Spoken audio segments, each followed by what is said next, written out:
Bem-vindo, esse é o Histórias daqui. Criado no Jacarezinho, sua infância foi na parte baixa no morro na rua Joaquim Silva.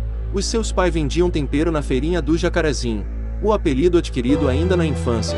Ninguém sabe ao certo quem apelidou o Paulo, mas as pessoas da época dizem porque ele era uma criança magra e, como todas as crianças, muito arteira.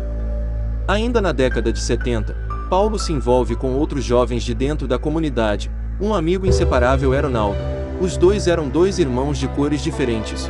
Os dois eram muito festeiros e aos poucos foram conhecendo o álcool, cigarro e a maconha.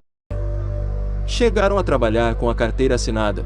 Talvez vida de trabalhador não era para eles. Aos poucos começaram a fazer alguns furtos, principalmente na Zona Sul. Eles, e como os outros da região, tinham uma regra: roubar pobre nem pensar.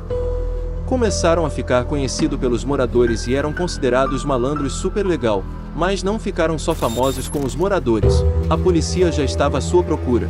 Tiveram algumas passagens pela polícia. Pessoas mais íntimas a eles relatam que em algum período da vida deles resolveram procurar um emprego e ter uma vida normal, até que um certo dia, vindo de uma festa no salão da General Electric, foram reconhecidos pela patrulhinha da polícia. Mesmo não devendo nada à justiça, ganharam a maior coça de suas vidas. Começa no final da década de 70 se introduzindo pontos de vendas de drogas. Na época não existia um chefão, mas cada um ficava no seu quadrado. Paulo começou a traficar. Tinha então seu ponto de venda, mas algum tempo depois foi preso e seu ponto passou a ser ocupado por outro. No presídio logo se enturmou. A galera do Jacaré já era muito conhecido e a turma era grande. Aos poucos começou a desenvolver a sua liderança. Afinal era um cara maneiro, não gostava de briga e muito menos de covardia. O período que ficou preso não via a hora de sair e retornar ao seu ponto de venda. Finalmente este dia chegou, só que a boca já não era mais dele e os outros traficantes locais não o apoiaram a retornar o que era dele. Então ele contactou alguns que conhecerá no presídio, conseguiu armamento e tomou todas as bocas. Grande parte dos traficantes foram expulsos. A partir daí nasce um dos maiores traficantes do Brasil até hoje.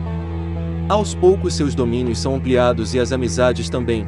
E neste círculo de amizade entra o Escadinha e outros chefões da época, realizando fugas espetaculares de presídios, amores proibido, muito dinheiro, admiração por todos os favelados do Rio que o consideravam Robin Hood, porque muitos assaltos que cometiam uma parte jogavam para o alto quando entravam de carro a 1000 na favela. Tinham uma estratégia para que os moradores sempre estivessem próximos a ele, e claro, as portas das casas sempre abertas para uma eventual fuga.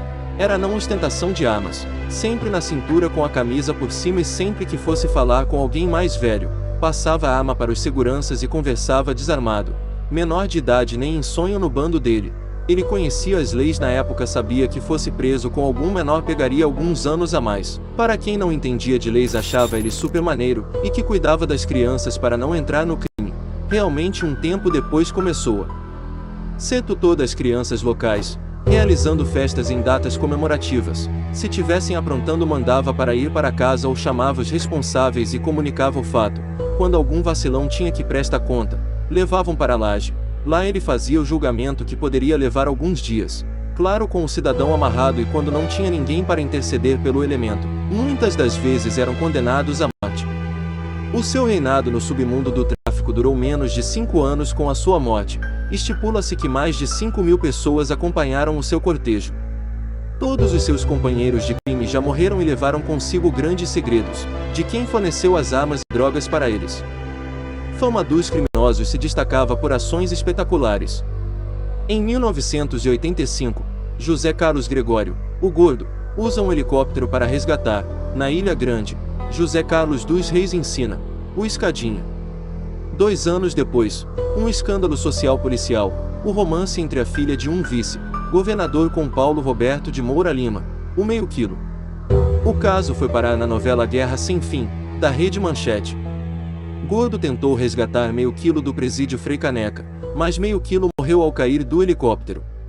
O trio, formado por Escadinha, meio quilo e Gordo, efetuaram fugas espetaculares e demonstraram que eram bem mais organizados na época, até porque os 3 tiveram contatos com presos políticos. Virem membro do canal por apenas R$ 2,99. Histórias e vídeos novos todos os dias com imagens exclusivas que garanto que dificilmente você já viu.